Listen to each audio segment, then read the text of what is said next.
Welcome back to another episode of Technical Roundup, brought to you by Blockfolio.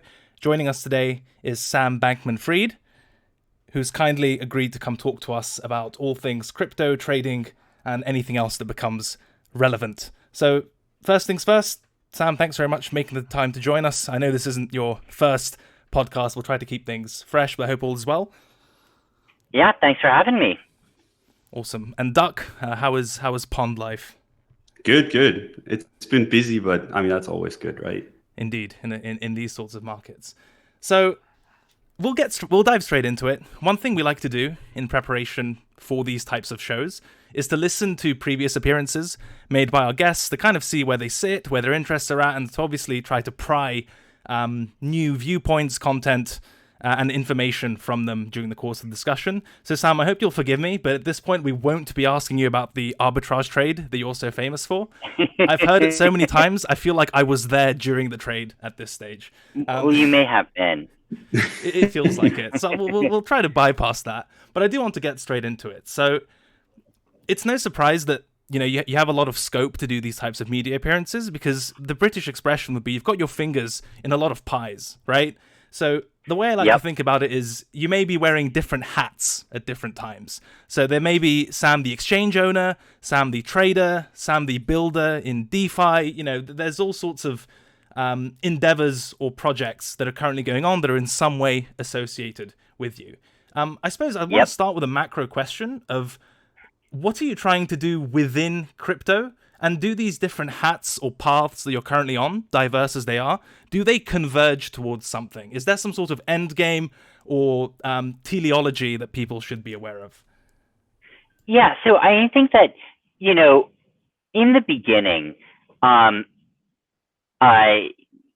sort of wasn't, and other than, some sort of combination of try to make money and almost equivalently try and find areas that need more firepower in the space. And, the way I think about that basically is like, where is there a ton of demand and not very much supply? And, that could be in a token or liquidity on an exchange, or that could be in terms of a piece of infrastructure. Like, where does the world just really demand better infrastructure than exists? And that's probably an opportunity to do something. And so that's sort of how I first came at it. And, when I got into the space in late 2017, there was just, crypto is going crazy. Huge demands for liquidity all over the place and very little supply of it, like very few liquidity providers. Those that were around were not trading very large size. They weren't on most venues. Very few were international. And so you saw these giant arbitrages blowing up. And, come 2018, and, as that sort of area started to take more shape and, liquidity blowouts, while they happened, they were less extreme. A lot of what, I started thinking about was the exchange infrastructure, which was, really the central infrastructure of crypto and sort of is to this day, but which was not scaling into what it needed to be to support that. And so that was sort of another example of like, the world is really demanding a lot from its crypto exchanges, and those crypto exchanges aren't really, keeping up with that. And so that's part of the answer to this. But, another part, I think as things have progressed, and especially over the last year or so, has been thinking a lot more about sort of the FTX ecosystem and what it means to build it out, where it could go, and what the pieces are that it's going to need to get there. And that's sort of like, something's like, I don't know, a matching engine, like, sure, okay.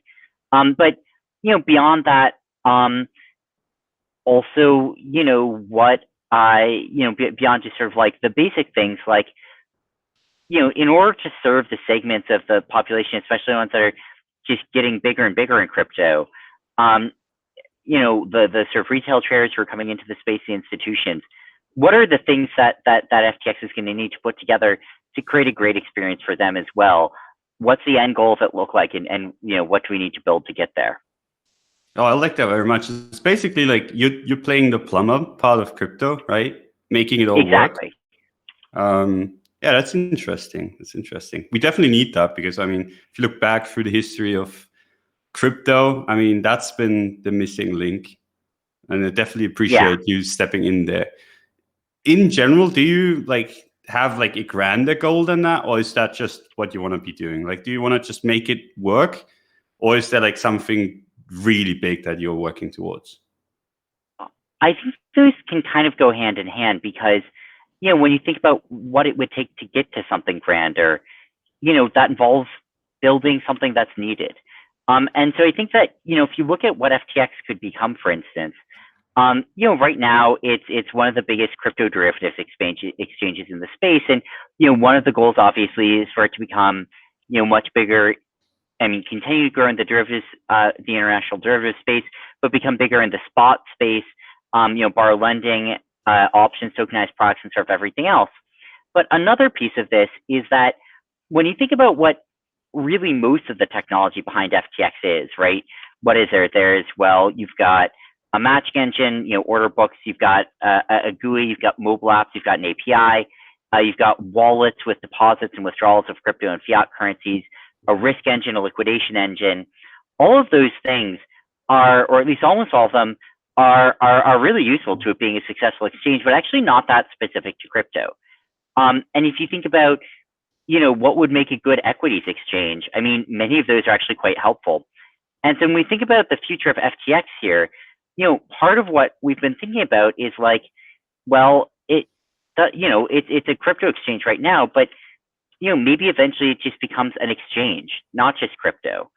And in fact, a lot of what we've been doing feeds pretty directly into that. And so we've been thinking about, what does that mean for what infrastructure we need to build, but also what we should be, getting started on if we want to be able to offer, kind of a world-class equities exchange, a world-class prediction market exchange, and just a world-class exchange for any sort of financial assets. That makes a lot of sense, and yeah, I agree. A lot of the recent behavior has been definitely shows an appetite beyond crypto, and I can also imagine that takes up a lot of time. One thing we wanted to touch on, which doesn't get a ton of coverage, but given your origins as a trader and still your founding Alameda research, etc., how much trading do you actually do nowadays? Do you have the opportunity to? Is it via Alameda? Do you have a personal account? Where do you sit on the, if we come back full circle, where are you on the trading side of things personally? I do very little of it. And, to the extent I do, it's through Alameda. But also it's, I do very little trading nowadays, although Alameda obviously does a lot. And more so, I think I do investing. And so, when I think about what to buy and sell, nowadays, I'm much less thinking about like, doing arbitrage because I mean, there's a whole team of people doing that with Alameda, which is great. And I have a whole lot of things to focus on outside of that. More what I'm thinking about is, what are there things we should be investing in, either with a goal towards, being sort of a lucrative investment or towards, being a valuable partnership or an area of the ecosystem that we really want to be building out. What's the reason for that? Like, do you think the opportunity is still there to trade it all? Or is it just like that you and your company have grown too large to kind of just do the trading? Or like you personally have like more important things to do? Oh, I mean, the opportunity is still there in a lot of cases, and the company does still do it. But we have a lot of people to do that, and both because mostly because I have other things I need to be focusing on. I've been spending a lot less time on that. And to the extent that I do think about taking positions, it's mostly like context that I've been building up from work in the ecosystem to try and get a sense of like what would be a valuable place to be positioning ourselves, what would be a valuable thing to be getting in on, and as opposed to the sort of day-to-day arbitrage or things like that, which is a fairly different type of thing and something which I've mostly passed off to the rest of the team. Yeah, I mean that's very interesting, and you mentioned Alameda a couple of times, And one of the things that notionally Alameda is associated with is obviously arbitrage trades, if you mentioned, liquidity, providing liquidity on several exchanges, and other types of typically kind of delta neutral behavior. Yep. One thing that I found very interesting is in a Twitter thread, Sam Trabucco, I hope I haven't butchered his surname there. Yeah, it's not too bad. Not too bad. I think that I'll mark that as a pass. There was a discussion whether there's a kind of asymmetry or leaving too much on the table by virtue of not being net long crypto. And he sort of offered a short but sharp refutation, rather, saying that, if only people knew how long Alameda has been crypto at certain segments or now or at some juncture. It wasn't specifically specified. Now, my question is, how does a firm like Alameda get long crypto? Like, where does that decision trickle down in your day-to-day processes? Totally. And I think that one of the interesting things that this runs into, and we spent a lot of time thinking about this, is what does it even mean to be long? And, I think that for a traditional, HFT firm, that's sort of a fairly straightforward question. It's, basically, you look at your long positions, you look at your short positions, you add them up, you see which is bigger. And it's sort of like, yeah, okay, that's what it means to be long. That's kind of easy.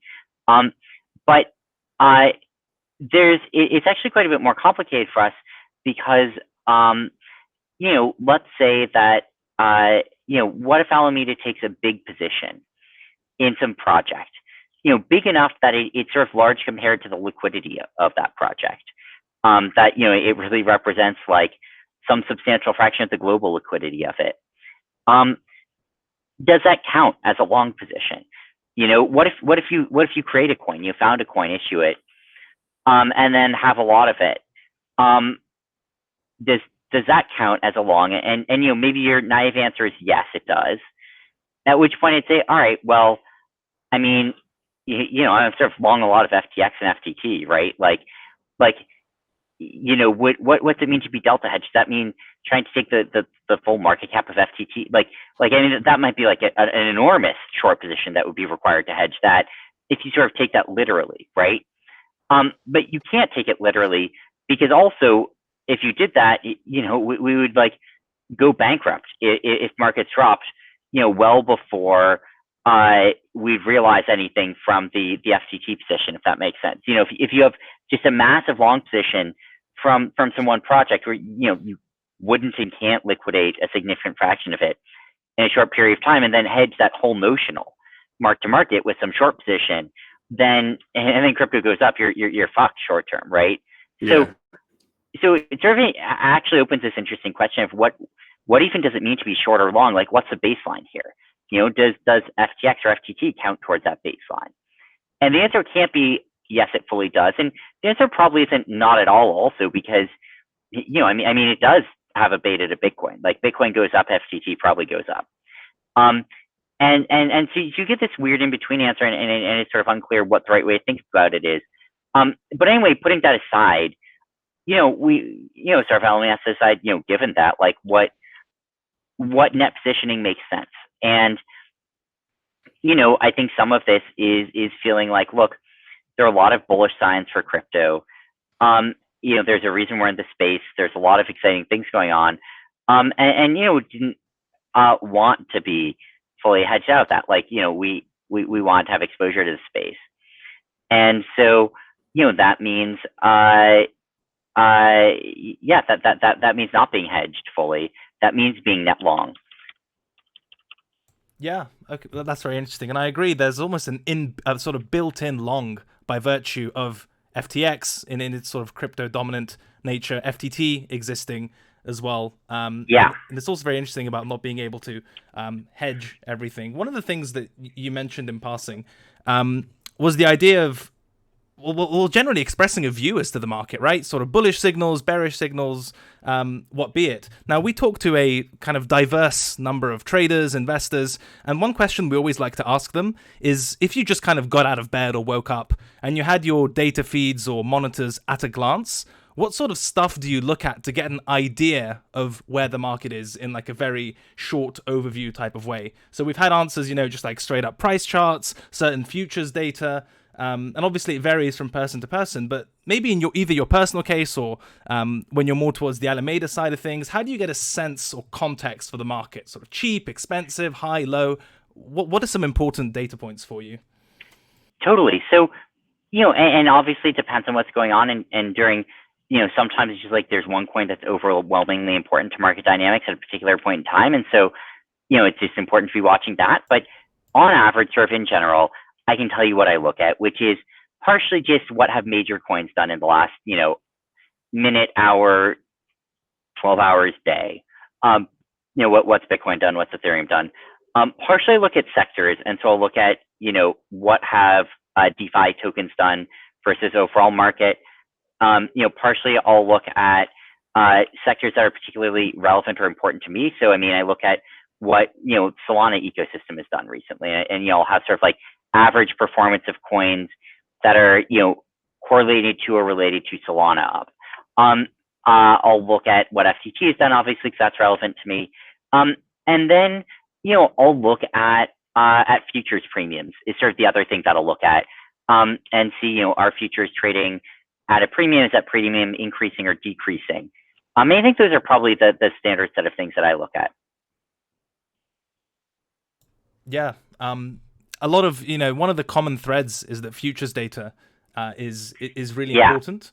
One of the big changes that we've observed from what we call the BitMEX glory days, right, where you just long inverse futures and maybe suffer from the convexity if you end up on the wrong side of that, as you'll recall, I'm sure. But Bitcoin market structure itself has changed a lot, and generally the rise of linear futures and linear futures for altcoins as well has completely changed market structure, but also how and what people trade. Do you have a kind of overview or general image do you want to present of how things have evolved since you got in? Because back in the day, so to speak, you were long Bitcoin inverse futures, and then you were trading altcoin Bitcoin pairs primarily, right? Right. Often the spot pairs of those even. And now it seems like we're in a completely different ecosystem. Is that a transformation that's caught your attention? And obviously you've innovated to a huge extent with linear, for example, altcoin futures and other instruments. So I just want to see how, did you just see that as something missing from the market when you came around? Yeah, totally. And I think that, part of this is random, but part of this is not. One piece of this is what you talked about with the BitMEX dominance, where, a few years ago, BitMEX was just a huge fraction of the overall crypto exchange importance. And, obviously it's much less so now.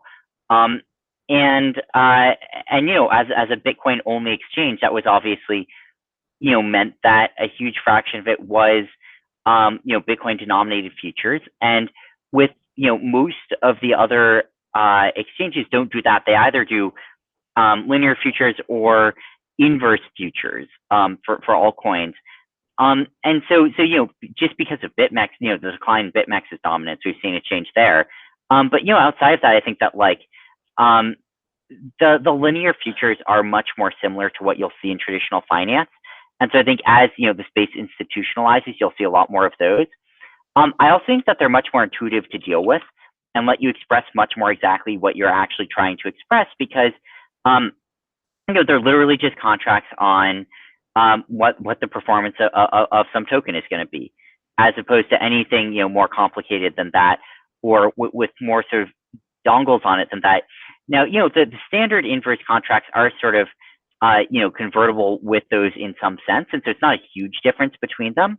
But the inverse contracts have weird parts that just have weird, unexpected consequences in lots of cases. And I think I'd point, for the clearest example of this, to what happened a while ago with OKEX BCH futures, where they forked out BSV. And the plan with them, like with most of the futures, was that they were just going to cash expire to BCH's price post fork. And a lot of things went wrong there. Is the most hilariously inept futures expert I've ever seen. One of which was that they realized, probably a little bit too late, that if there's any chance something's going close to zero in price, inverted futures get completely fucked. Imagine that BSV had won and BCH was going to zero. You have this BCH future, which is cash expiring to zero. but it's actually an inverted future. It's actually a USD BCH future. USD BCH is expiring to infinity, which means that in order to settle these contracts, technically, you have to be delivering infinity BCH tokens worth 0 each between longs and shorts, which is sort of a ridiculous notion. And I mean, everyone is getting sort of infinitely liquidated. And so, you know, that sort of like proved a potential problem. And in the end, they sort of surprise expired these 2 days early to the wrong index, also the futures price, and it was down limit. So it's just like a huge comedy of errors. But one of the core things went wrong was inverted futures just don't work if something has any chance of getting very close to 0. Yeah. I still remember that with BitMEX, actually. I mean, that was like a similar story happening. Obviously, ended better, but whenever something forks, you get that discussion, right? Where it gets just incredibly complicated. And we had the same thing with the first fork that just went completely wild. But Yeah. Forks used to be pretty inefficient affairs in crypto. Yeah. Do you think in general that the kind of move away from the inverse futures makes the entire market a little bit less correlated, or you think we still have that issue with, okay, Bitcoin moves, everything else moves? Because I think in the end, like the end goal is kind of going away from that, right? You don't want to be trading a market that is just moving in one direction and you have like an outlier one day, but it's like in general just the same direction for everything. Yeah, I don't think that it has huge impacts on what net correlation look like. I think, you know, things have remained fairly correlated.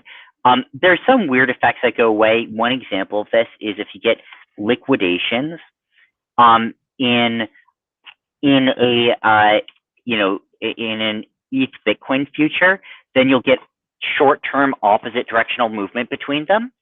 And so, you know, you'll sometimes see these plays where as someone literally executes on one single leg of a trade, they'll cause a divergence between the thing, you know, if it's an ETH BTC future between ETH and BTC or you know, whatever they're buying and selling. Whereas when everything is sort of against USD, you know, you'll more get just short-term and long-term correlation. So I think it's like not a huge difference, but overall, you know, is a little bit more efficient to just kind of skip to the end here of positive correlation, you know, which is where these things end up. But I don't think long term it has huge impacts on what correlations look like. So. Okay, yeah.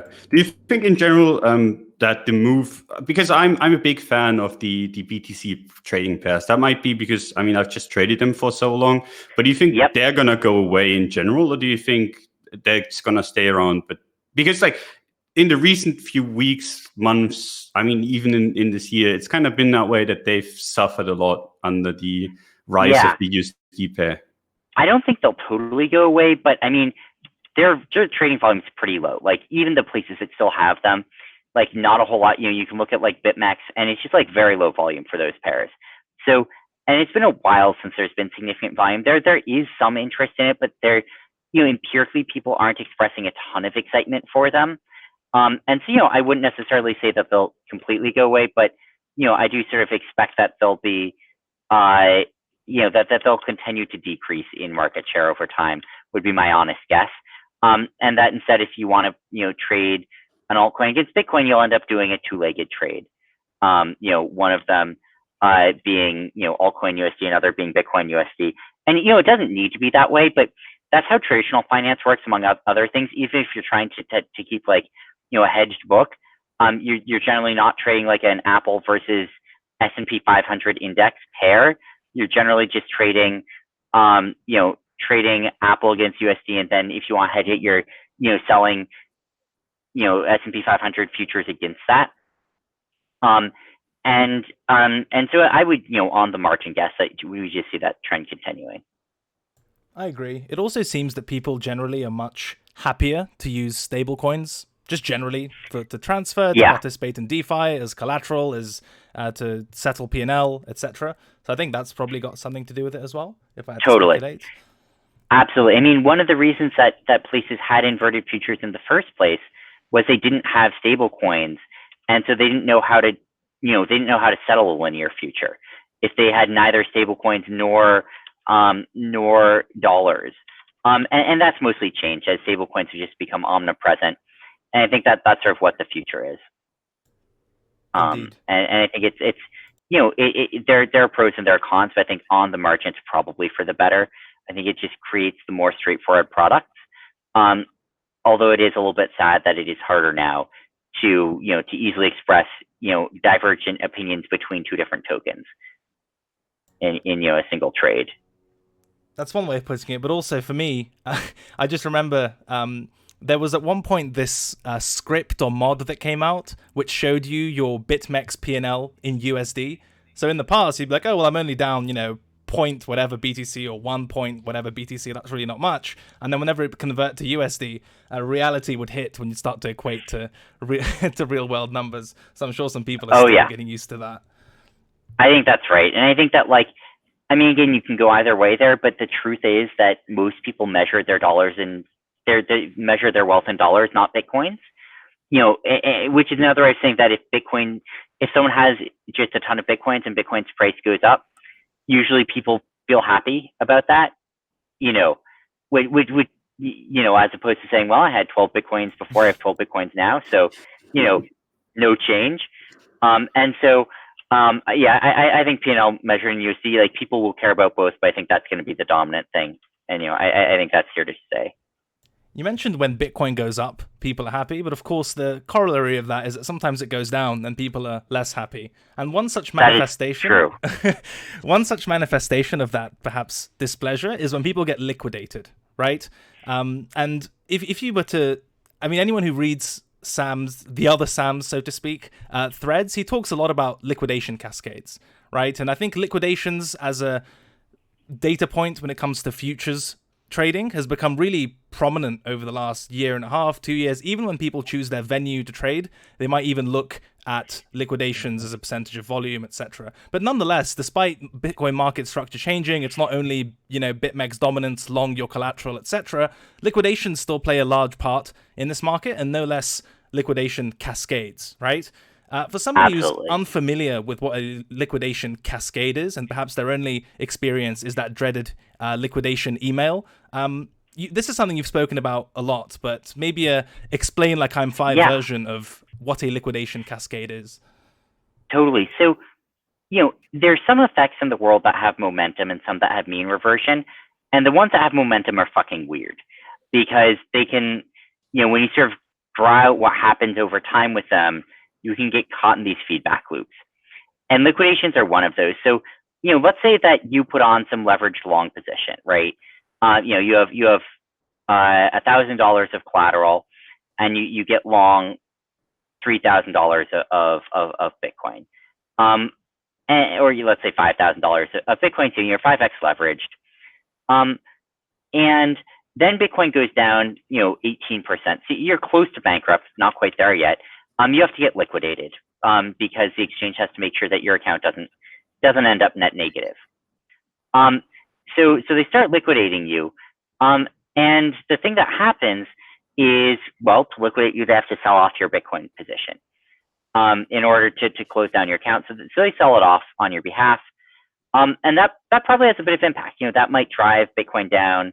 If it's $5,000, not going to have much, but if it's $5 million, maybe that drives it down another 0.25% or something. And whatever that keeps a few people get liquidated together, drives Bitcoin down 1%. But now you have this thing where Bitcoin's down another %, and so anyone who had previously been about to get liquidated now does get liquidated because Bitcoin's down even more. So you have to liquidate some more people, and that drives markets down even more.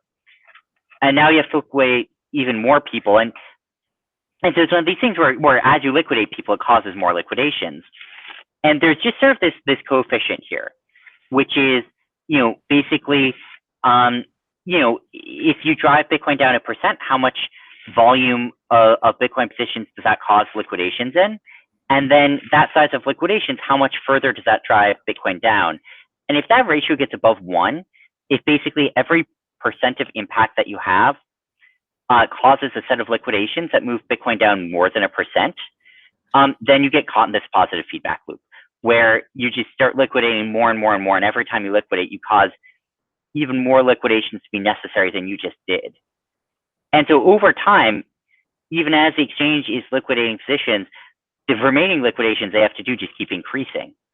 And this can create a cascade that can be sort of self-perpetuating, go on potentially for a while and drive Bitcoin down a lot, even if the original thing only kind of caused, a 5% down move. It might trigger this series of unfortunate events that ultimately ends with Bitcoin being down a whole lot more. And those can be kind of moderately big, but sometimes they can be huge. Sometimes that can cause a liquidation cascade that goes on tens of percents, and huge momentum effects in markets, and huge turmoil. So that's sort of like really what liquidation cascade is. Yeah, one example being the March crash, right? I mean, we Yeah. were all sitting there, all watching it. I remember myself panicking. Did you panic at all, or were you just like, "Oh, this is a great opportunity to like get more exposure or do anything"? I don't think I quite panicked, but I definitely was worried. I was definitely watching markets and feeling like this could be really bad for the ecosystem. That independent of whether it's a good trading opportunity or not, if there's no crypto left at the end of it, that's not good. And yeah, that was the biggest liquidation cascade I've ever seen. It was billions upon billions of dollars got liquidated and drove Bitcoin down like 50%. And there's this moment where it sort of felt like, boy, is this ever even going to end?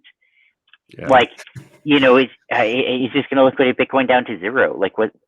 It can't quite liquidate it down to zero, because if it actually, if it goes down to $1, then someone with $21 million on exchanges could buy every Bitcoin in existence and sort of stop that. So okay, so there's a limit to how much effect it can have, really, but it it could have liquidated things down, Bitcoin down to $1,000. And then you get this sort of second order effect of liquidations where at some point businesses become unprofitable. At some point, lots of crypto businesses that made sense when Bitcoin was at $7,000 just don't when it's at $2,000. Like that Bitcoin mining companies, and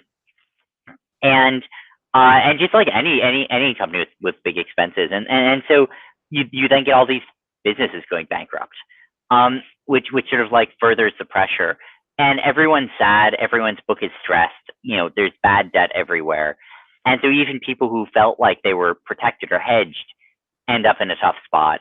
And yeah, I think it could have been, if it had gone on much longer, really, really bad for the industry. Certainly a memorable day for all of us. I thought I listened, in another interview, you mentioned some of the stuff that Alameda was doing on the day. Now, obviously, for those of us who were there, everything kind of broke during that crash. Like exchanges, prices became wildly divergent, and that's one of the opportunities that you said you were taking advantage of.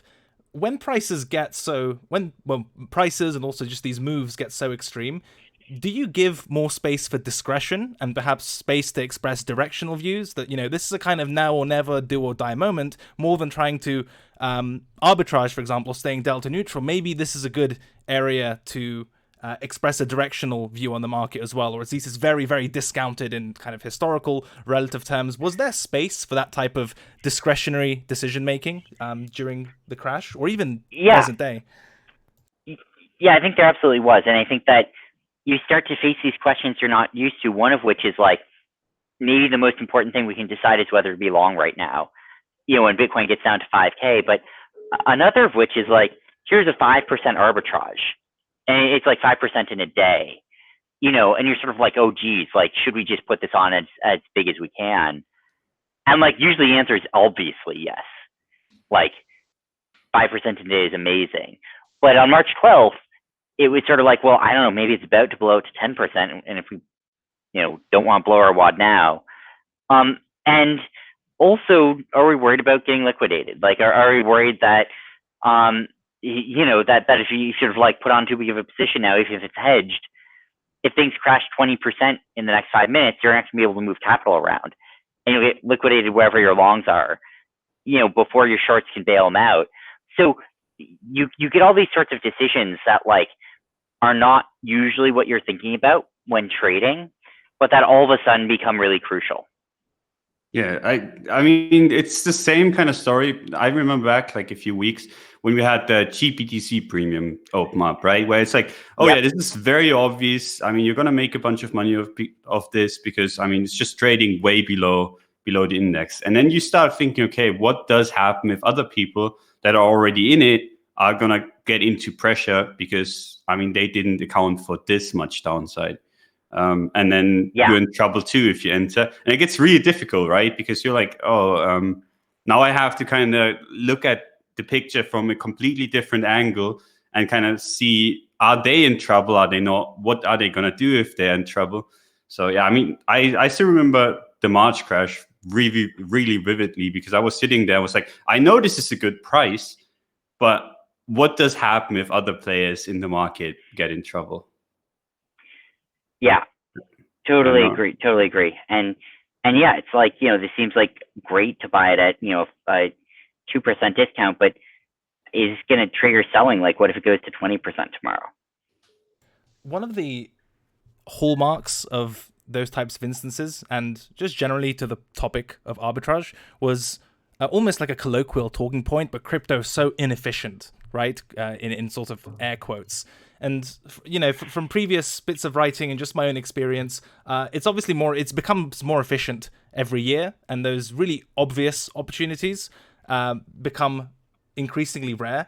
Now, one observation, totally anecdotal, that I've made is that a lot of sort of delta neutral market making, electronic market making firms, etc., they're also very active now specifically in the crypto investment space, right? Be it as a VC, buying tokens, exchanges obviously on the slightly other end of the spectrum. But generally speaking, it moves from just being, taking advantage of these inefficiencies to much more explicit bets almost kind of in an investor mindset on companies, on projects, on tokens, etc. This may be cynical, but do you think that type of venture capitalization, if you will, or metamorphosis from purely kind of electronic market making, etc., to having this investor approach, you think that's a product of the market becoming more efficient and therefore having to go elsewhere for edge? Or is it just a natural progression of we're in crypto, we know the space, we have the contacts, we know the infrastructure, and now it's time to put our investor hats on? I think it's two things. I think that's one piece of it. Spreads have been coming in, but I think at the same time, investments have actually been seeming more and more attractive. Separately from that, because you've just, I sort of like sometimes express skepticism about what people really mean when they say bull market or bear market, because it sort of implies future predictions, not just looking at what happened in the past. But you can really tell in crypto when it's a sort of market that everything's going up in, and that if there's a new listing, it's going to have huge demand. And so, during those sort of markets, like during a bear market, like investing in other projects often seems sort of lame or bad, because there's just like, there's not going to be any demand for them. It's sort of like you go through all this work and you're like, great, like, it went up 20% when it listed from, the pre-sale price. That was sort of the winning case. Whereas in bull markets, you get these, 100x's. And so I think that at the same time, there's both, more compression of some forms of arbitrage, but also more and more opportunities to make bets on projects, because I think the upside is a lot bigger. Is there a difference for you between just jumping into a project because you like the project, or like jumping into a project because you want to be having a position as Alameda, kind of trading it around, seeing, like, making profit off of it in the near term? Yeah, I mean, there's a blurry line here sometimes, and some of these look, sort of look more like investments, and some of them look more like trades. But some of them look more like partnerships, and so there really is a spectrum there, depending on what the goal is. And how do you decide on that? Whether like you want to be like what your goal is in the kind of partnership? Do you just go at look at, okay, this is something that would be interesting for people to trade on, but I don't actually like it too much, but I'm still going to get involved? Because, I mean, at some point you kind of have to, right? As FTX in general, like if something is really liked and traded a lot, you'd kind of be doing a disservice to the exchange if you wouldn't be kind of trading it or listing it. So yeah. Yeah, I mean, in general, I think FTX wants to list the projects that people want to trade, and that's really the overarching goal. And I think that that often those are the same projects that people want to be investing into. And but I think the biggest goal there is just like, what is their demand for? What do people really want to be trading? What are our users asking us for? And sometimes we'll just sort of push out a bunch of things because there's nothing pressing, and we think it's time for us to add more offerings. And other times we'll sort of identify particular products or coins that people really have been asking us for a lot, and try and find ways to get them listed. Yeah, it's not always a lot of blurred lines in crypto, it feels like, and distinctions between partnerships, investments, listings. It all that melting pot can be quite difficult to distinguish from time to time. And one such subject is a kind of Alameda and DeFi generally. So wallet tracking services are also becoming increasingly popular, the Nansons of the world and those sorts of things. And purely, colloquially, and I'm sure, you've seen 100%, people following the farms or pools that Alameda quote unquote apes into, and then tries to make sort of inferences as to what you're there for. Can they sort of ride on the coattails for some sort of trade? It's a very weird paradigm. So my I suppose it's a bit of a broad question. Does Alameda have an explicit mandate when it comes to its participation in DeFi, especially on the ground level, like yield farming, etc.? Or is it very much the case of a discretionary assessment that there is asymmetry here or some sort of opportunity or inefficiency, and we're going to trade and participate accordingly? It's mostly alphabetical. No. It's totally discretionary. There's no one specific mandate there. It's all just a combination of heuristics, and some combination of what are the good trades, what are the things that Alameda wants to support, and what cost of capital is, and what the alternatives are at the time, what the collateral necessary is. So there are a lot of things that go into it, but in general, I think it's like, people can try and read what they want into that. And I mean, I don't work, I'm not trying to recommend that. That's people's, right to try and do if they think they can get information on it. But, definitely don't rely on that as a specific type of signal. It can sometimes mean idiosyncratic things. And, it's definitely not something that Alameda is trying to present to the world. It's, I'll try and make it pretty explicit when there's, a project that I'm sort of like explicitly talking about how I think it's a real cool project. I think, looking at wallet addresses is going to be a pretty messy and noisy way to decipher that. That's a good segue. Because I wanted to ask you what you think about all the on-chain metrics, all that kind of analysis that gets thrown around. Do you think it has any merit, or do you think it's mostly just noise? So, which on-chain metric? I didn't hear the last thing. So, in general, we've heard, we have a few people on Twitter that just kind of post, okay, this altcoin has been moved to the exchange. It's gonna dump, get out now, or in general, these kind of Right. I mean, people say, okay, there's a lot of alpha in there. I don't really subscribe to it, but I really wanted to hear your inflows, outflows, deposits of Bitcoin, all of coins it primarily, all that kind of stuff. Yeah. So I think what I'd say is roughly there are specific cases where it's super valuable. In most cases, it's totally useless. Usually, it's just noise.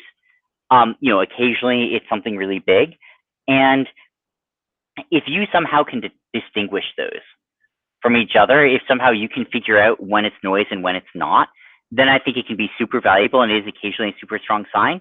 But if you have no special, intuitions about what means what or ways to parse them, and you're just looking at what everyone else is looking at, I think like you're usually just picking up on noise, and it's got such a high noise to signal ratio that, I'm skeptical that people are able to net do really good trades on them if they aren't sort of combining it with additional context or knowledge about what's going on.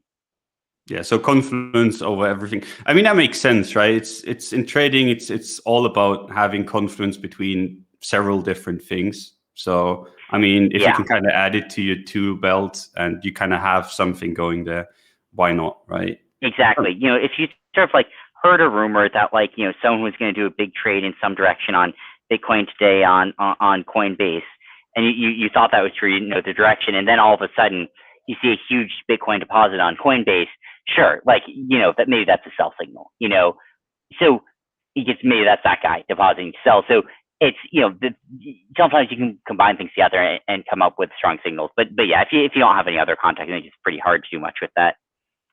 Yeah, that's our understanding as well. Especially the short-term stuff just boggles my mind how people can just think, the perception that you can get access to these alerts, and then as soon as it happens, you can put on a directional trade. I wish my trading system worked like that. Unfortunately, it doesn't. But on the topic of exchanges, and one thing that a few of our viewers kind of urged us or poked us to ask about, FTX has grown very quickly, right? And it's probably one of the most explicit success stories of almost bootstrapping liquidity to a large extent yourself, right? One of the criticisms or kind of questions that was there from day one, I think it's to a lesser extent now, but still comes up from time to time, is do you see any type of problem with, well, first of all, is it true that Alameda is a large or a majority or even just large liquidity provider on FTX? And if that is true, if the first premise holds, do you think that's a valid criticism at all? Or is it just a fact of that's where the liquidity comes from? Is it even a valid criticism in your mind? Right. Do you see where people are coming from?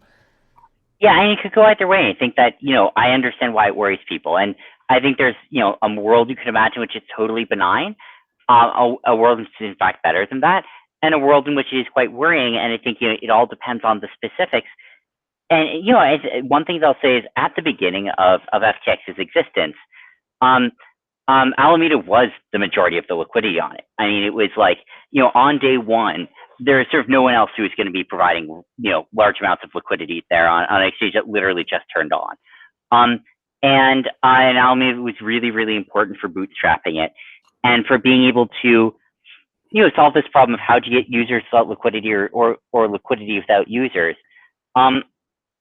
Over time, as more and more liquidity providers have onboarded to FTX, Alameda's, fraction of that liquidity has dropped a lot. And, the majority of the liquidity is not provided by Alameda anymore.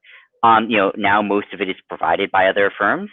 And, it's been pretty precipitously dropping over the last year, which I think is really good to see because, it's important for the long-term health of the exchange and its ability to grow is because it can, that it can live independently and become, really a product of its own. And I think that's something that's really happened, didn't happen that much over the first year of existence, but has happened a ton over the last year. So I think that's sort of like the first just thing that I would say. And, beyond that, I think I'd say that Alameda's goal was always to help bootstrap FTX, to help get it off the ground and provide liquidity when others wouldn't, and just find ways to make it a better exchange, not to try and gain anything from that particularly. And I think that was something that a lot of people were worried about at the beginning. And I think that those worries have also gone down over time, partially because, Alameda has become a much smaller fraction of it, but also partially because I think people started trying it out and sort of felt like, when they did, like, oh, okay, no, this sort of like works pretty straightforwardly. Like, it's not, not really evidence of anything bad going on there. And so I think, that sort of contributed to it as well.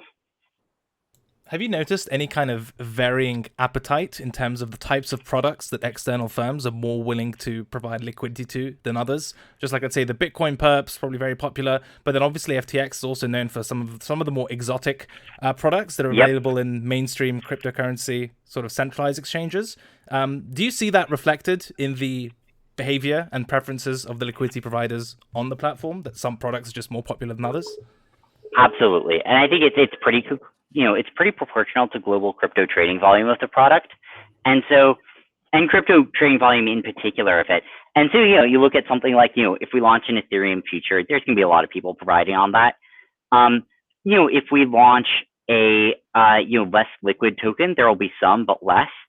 Whenever FTX launches a product that is not crypto native, whether it's a prediction market, tokenized equity, or anything else like that, generally there's a lot less liquidity and a lot fewer liquidity providers who are active on those.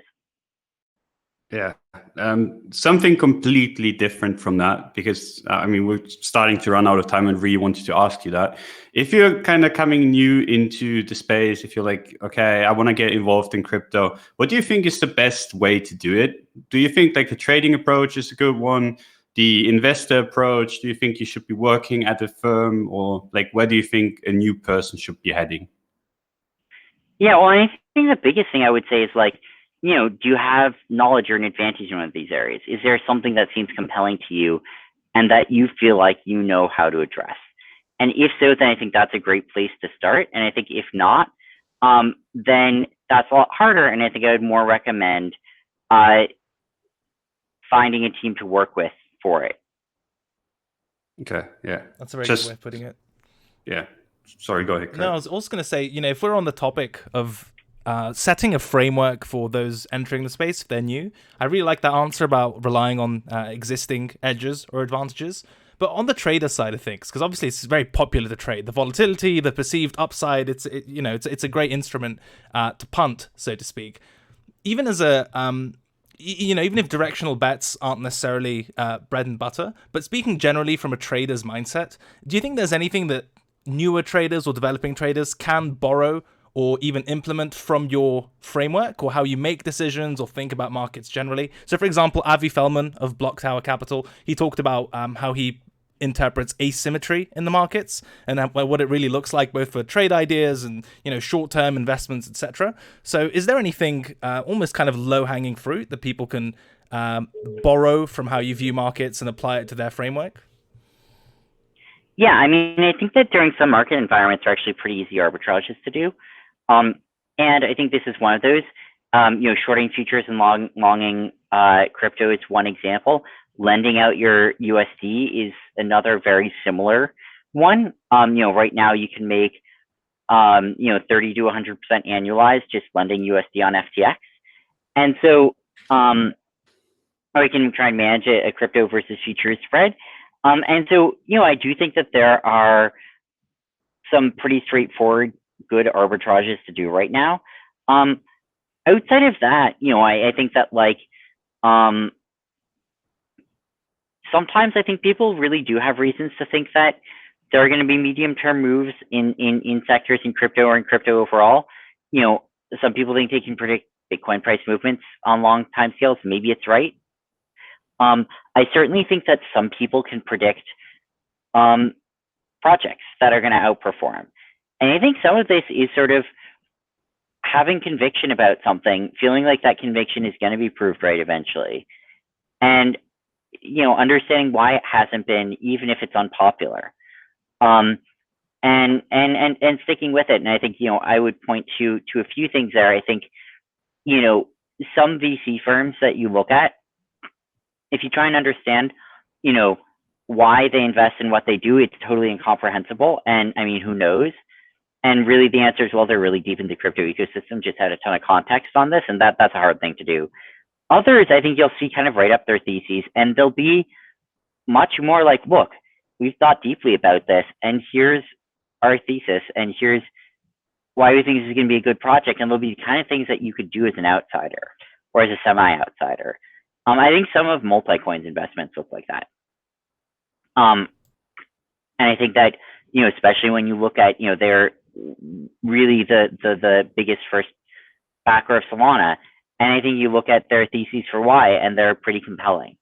And I think that they, that was sort of an example of someone who, wasn't doing an extremely, part of it was based on in-depth knowledge of things in the crypto ecosystem, but some of it was also just based on, look, like, here's just the thing we've thought through that we think a lot of people haven't thought that hard about, and we think eventually people will have to. There are ARBs, there are yields, and also VCs who are more transparent about their reasoning than others, and those are worth studying. I think those are all very good tips. You've been incredibly generous with your time, Sam, and for that we're grateful. I do want to ask a final question. Is it true that the majority of your net worth is in FTT? And if so, what's the clear path to kind of liquidating that to meet your broader goals of giving it away? Just slightly on the fun side. Yeah, not FTT alone, but if you add that to FTX equity, then it may be, then it probably is. And I think that, like, it's a long game is basically the answer. It's not sort of a here's the goal to get out of this type thing. It's a build as big and impressive and valuable of a company and ecosystem as we can, and eventually that will, everything that we do will hopefully accrue value, and that there's no rush to sell any of it, and it's one thing to have sell side liquidity out to buyers if they're looking to buy, but that's a very different thing than trying to just aggressively sell into markets, which is not what I think we'd want to be doing here. And that really the answer is the answer is for FTX to do well, and that's going to create the value and the revenue for equity and the liquidity and the utility for the token and everything else. Awesome. Well, again, you've been incredibly kind with your time, Sam. I hope you've enjoyed the conversation as much as we did. Thank you for coming to speak with us. Duck, any final comments, notes, concerns, questions? I've had a really good time. I'm sure our audience will appreciate this a lot. No, I really appreciated it. A lot to think about now. Always love to hear from people that are smarter than me, and I feel like that kind of was the case this time around. Nice conversations for you, isn't it, Donald? Oh. That is true. Sadly, that is true. But I mean, it's nice to be in a space where everyone is really intelligent, I would say. So, but yeah, appreciate your time. Appreciate you coming by. Would love to do it again if you feel so inclined absolutely. to. Someone down the road, and then just go deep into a topic. Indeed. So, yeah, no shortage of topics in this market. Thank you again to Sam, to the Duck, the show's sponsor, Blockfolio. Visit blockfolio.com or blockfolio.trade for the mobile app. That's all from us. Thank you very much, and we'll see you for the next episode.